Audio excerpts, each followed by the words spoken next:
This is one leaky power steering pump.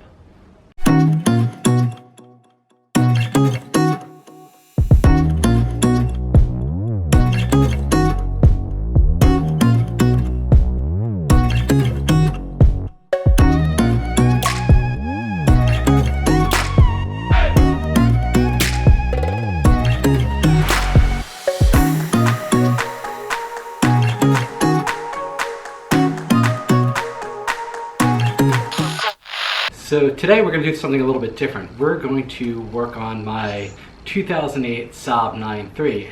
And like most old things, as she's grown older, she's gotten a little crankier and a little leakier. So today we are going to fix a very common problem, and that is a leaky power steering pump. Now this is a pretty easy project because it's pretty easy to get to. So let's jump on in and take a look at how to get this taken out and rebuilt. So here you can see where all the power steering fluid has leaked out of the bottom of the casing and gotten on these hoses and splashed all over some of the harnesses down there. Now before we can remove this leaky pump, we're going to have to disconnect some hoses and an electrical connection. Now the electrical connection is pretty easy. It just pops right off like this. We're also going to need to remove the high pressure hose and the low pressure hose. To remove the low pressure hose, we're just going to use a pair of pliers to squeeze this compression fitting and then pull the hose off. Now because this pump has been leaking, the reservoir is empty and really no fluid leaked out. I do have a pan underneath the car to catch anything that leaks, but there will be fluid left in this line. So that doesn't leak out, we're going to have to take this line and tuck it back over here so it doesn't turn upside down and doesn't leak out. The next step is to remove the high pressure hose using a 20mm socket.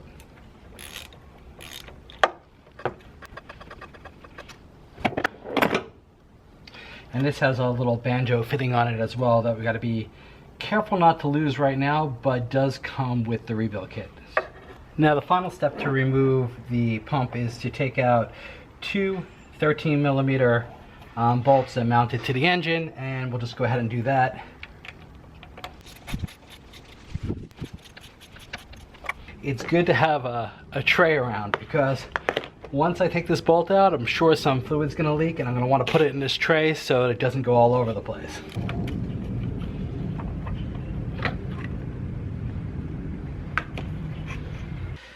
I got the power steering pump out and I have laid it on a makeshift table with some plastic over it because, as you can see, it is still leaking some power steering fluid despite the fact that I got a lot out in that container.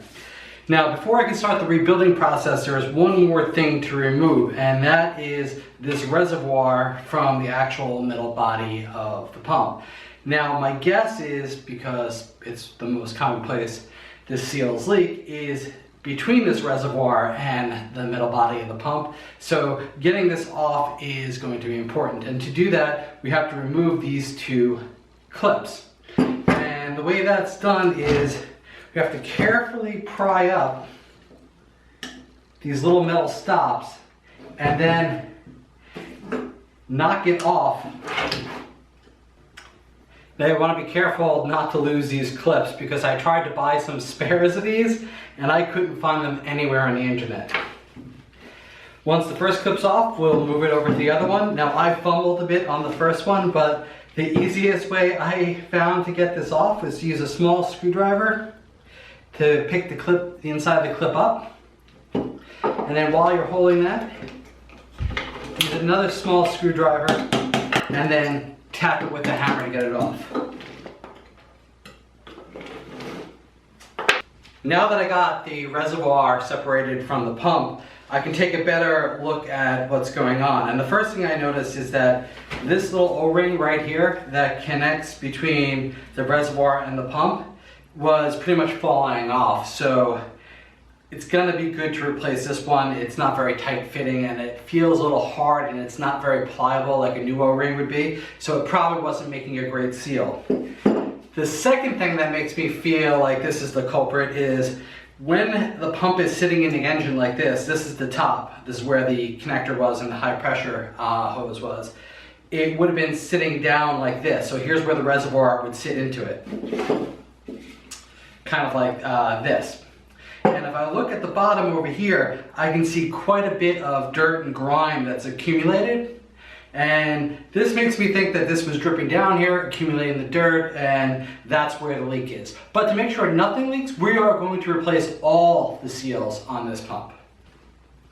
Before I get started rebuilding all the seals on this pump, I do want to talk about the rebuild kit I got. Now, this rebuild kit I ordered from SAAB parts online. I've ordered from them before and had pretty good service and pretty fast delivery and stuff. So I recommend them, but I don't get anything out of it, so I don't really care what you do to get the parts.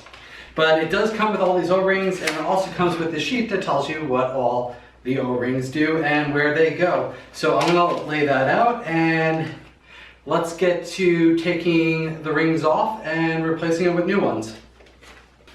So the first O-ring I'm gonna replace is going to be the one that goes on the cap filler. I figured that would be the easiest to start with.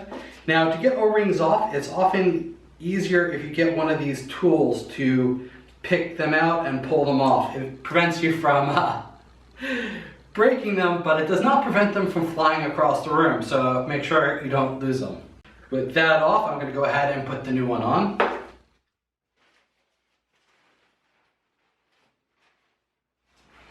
The next one I'm going to replace is the one on the reservoir. This is the one that I thought that was leaking. So we don't really have a hard time getting that one off. I don't even need a pick for that. So I'm going to remove this and I'm going to put this new one on. And if you look at the old one compared to the new one is actually much thicker than the old one.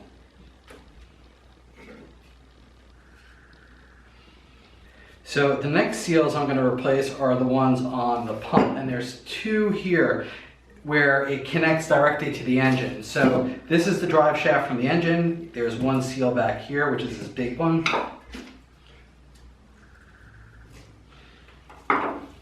And then there's this big meaty one inside, which is going to be a bit harder to get out. Okay, so this seal is actually a pain in the butt to get out. It's pretty brittle and it keeps breaking apart. So it even bent my pick for removing it. So what I wound up having to do is just slowly go around it with a screwdriver, breaking it. And there's actually a little metal belt inside of this that I was able to catch the screwdriver behind. I don't know if you can see it kind of inside the replacement one, but after going around slowly, I was able to pry it loose. So with that removed, we'll go ahead and we will replace it with the new ones from the kit. So here is the new fitting, and I'm going to guess that this probably goes on as difficult as the old one came out. But if you just go push around the edges, it will slide into place.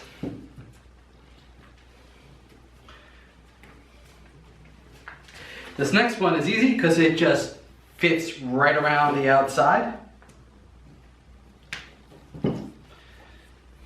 Now that the seals are in place, the only thing left to do is to put the reservoir back on.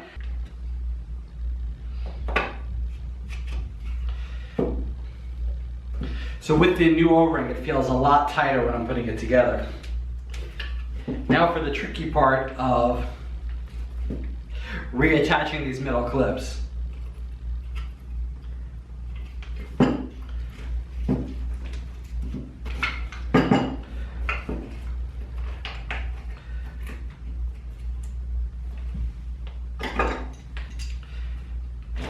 Just gonna, once you have them sort of pushed on, we're just gonna tap it a little bit to get the metal clip over the plastic retainer. To the other side.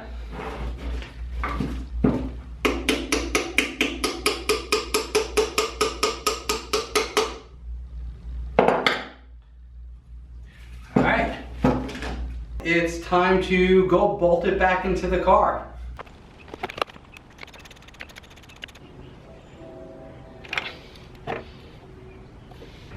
The next piece to connect is the high pressure fitting, and this is the only one you really need to be super careful about because you definitely don't want to strip this. So the first thing we're going to do is remove this banjo fitting, and we're going to replace it with the new one from the kit. If you look at this screw, you'll notice that there's a hole in it where the fluid flows through from the high pressure into the pump again. So you want to make sure you don't strip this, so definitely put this in hand tight until you make sure that it makes a good connection with the threads and isn't cross-threaded.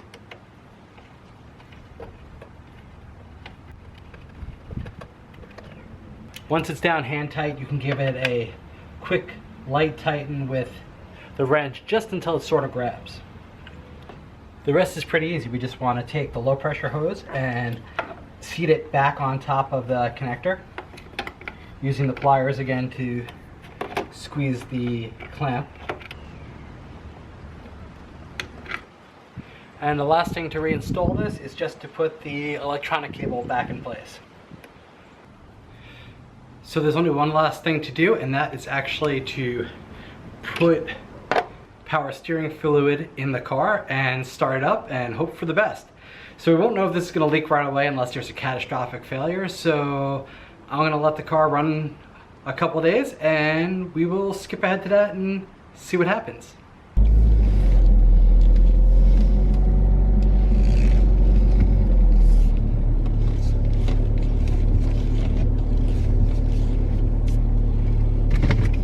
So it's been about 2 weeks and so far, mostly so good. I did get another leak around the banjo fitting of the high pressure inlet, and all I needed to do to correct that was to give it about another quarter turn with a socket wrench just to give it a little bit more compression and make sure that seal was tight. Once that was done, I drove it for another week and I'm happy to say not a single leak on the ground now. So looks like that fix solved all my problems.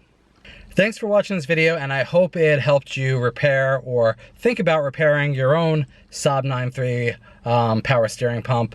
It was actually a pretty easy fix. It didn't take very much effort, just took a little bit of carefulness to make sure I didn't make any mistakes.